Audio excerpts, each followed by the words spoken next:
All right, in this video, I'm going to draw for you different types of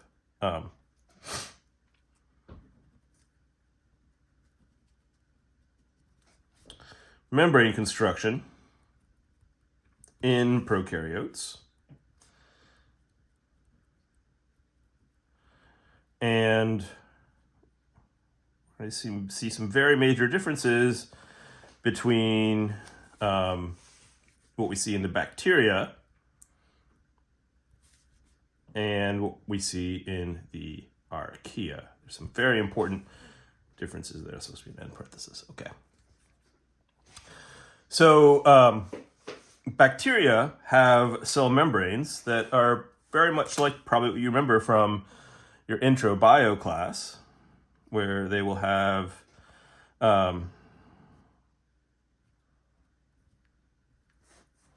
phospholipids that are connected by what's known as an ester linkage.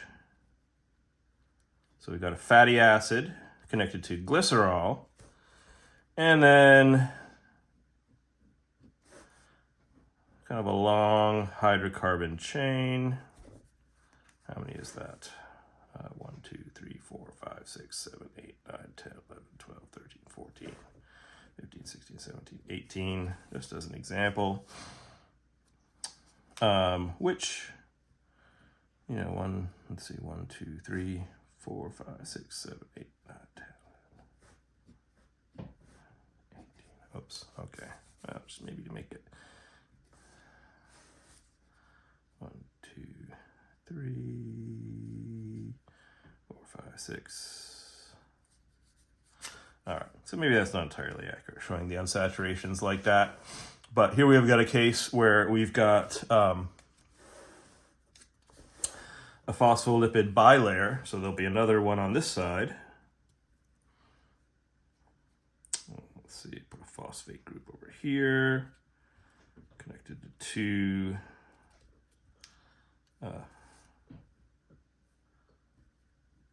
ether linkages, which essentially means they're connected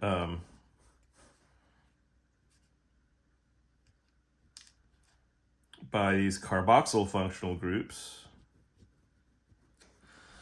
And you can see that there's two faces to the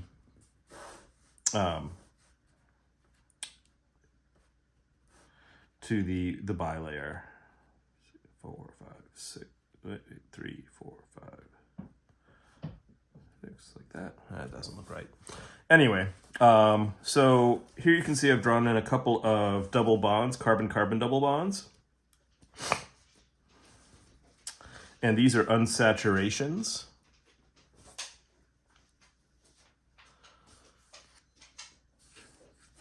So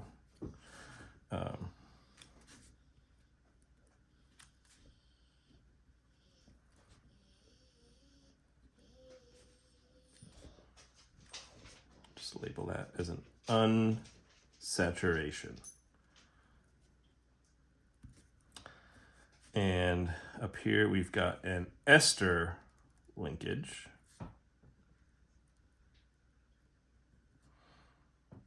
Which is essentially how we connect carboxyl functional groups, acidic functional groups, to our glycerol residue that's up here, which has two connections to fatty acids and a third connection to a phosphate group.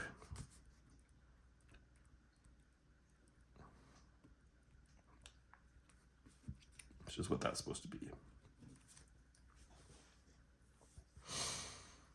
So we could have it just like that, or we could have it be where we've got our phosphate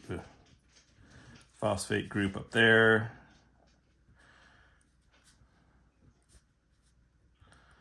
and we've got a couple of splayed out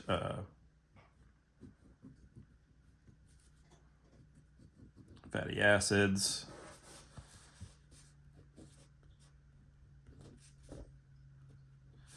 With those ester linkages. So there's two oxygens, involved in there. And squiggle, squiggle, squiggle, squiggle, squiggle, squiggle, squiggle.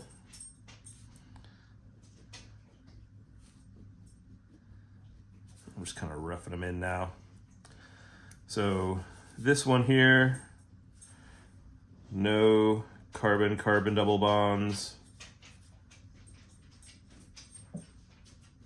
So we'd say that that is saturated. What's it saturated with? It's saturated with hydrogens.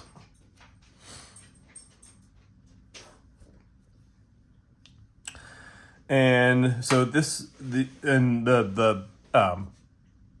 depending on where this organism is growing is going to dictate whether it's going to have more unsaturations or fewer or no unsaturations in the fatty acids that are in those phospholipids. So the more colder weather or colder environment, you're going to find more and more unsaturations to keep the membrane more fluid, because unsaturated fatty acids tend to be fluid at a lower temperature. So think like vegetable oils, which are liquid at room temperature, versus something like butter or lard, which is solid at room temperature. That's an example of a saturated fat. Okay, so now let's look at what we see. This is, for example, what we see in bacterial plasma membranes. And these are bilayers. So we've got a fatty acid here, and another phospholipid here, and another phospholipid here. Sometimes we can see bilayers also in archaea. It should be connected by.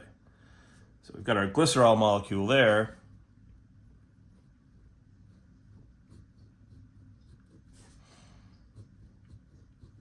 But you might say, Dr. Zanzo, what are you doing there? What are you doing there, my guy? And the answer is, now I'm drawing an archaeal membrane, typical archaeal membrane, and it's got something very different going on, a couple of very different things going on. One is that instead of an ester linkage, like we see over here, where we've got two oxygens in this obvious carboxyl group, or remains of a carboxyl group once it's been esterified onto this glycerol residue, now there's just this one oxygen there, and that's called something different. That's called an ether linkage. And that's thought to be more stable at higher temperature conditions. And we can even have a bilayer. Squiggle, squiggle, squiggle, squiggle.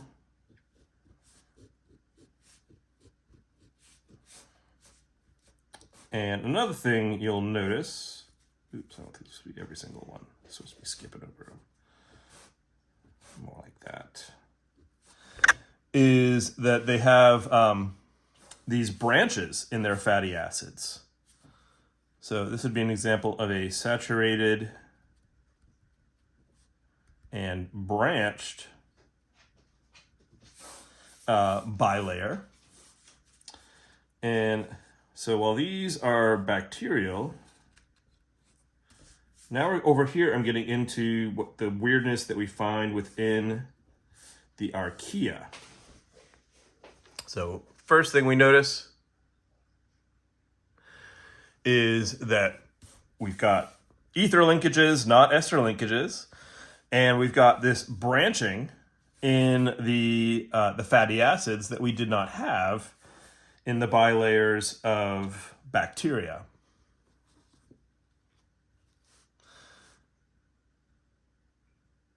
But it gets even stranger from there. So again, we're going to draw our phosphate group. Let's try and draw it the same way. Connected to the glycerol. Kind of have ether linkages rather than ester linkages. And it turns out that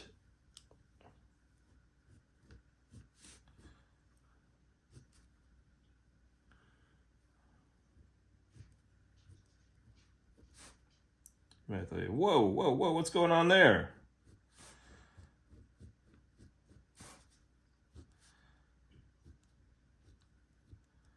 Am I putting rings in there? I am. I'm going to put some rings in. I'm also going to put in some branches as well.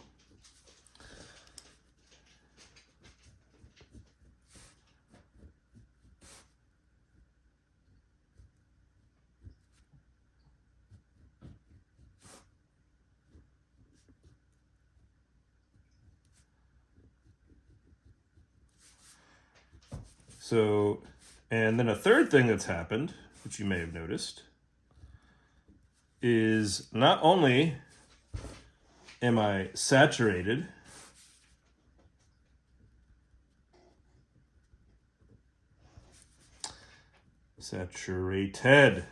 and branched,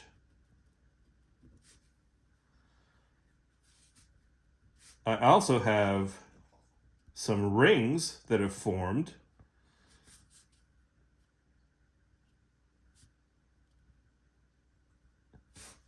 And instead of having a bilayer,